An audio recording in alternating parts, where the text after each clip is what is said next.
സങ്കീർത്തനങ്ങൾ അധ്യായം 12. കാപട്യം നിറഞ്ഞ ലോകം. കർത്താവെ, സഹായിക്കണമേ. ദൈവഭക്തർ ഇല്ലാതായിരിക്കുന്നു, മനുഷ്യമക്കളിൽ വിശ്വസ്തരാരും ഇല്ലാതായി.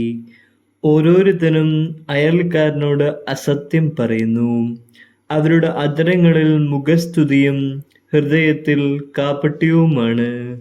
മുഖസ്തുതി പറയുന്ന അധരങ്ങളെയും വീമ്പിളക്കുന്ന നാവിനെയും കർത്താവ് ഛേദിച്ച് കളയട്ടെ. നാവുകൊണ്ട് ഞങ്ങൾ ജയിക്കും, അധരങ്ങൾ ഞങ്ങൾക്ക് തുണയുണ്ട്, ആരുണ്ട് ഞങ്ങളെ നിയന്ത്രിക്കാൻ എന്ന് അവർ പറയുന്നു. എന്നാൽ കർത്താവ് അരുളിച്ചെയ്യുന്നു, ദരിദ്രർ ചൂഷണം ചെയ്യപ്പെടുന്നു, പാവപ്പെട്ടവർ നെടുവീർപ്പിടുന്നു.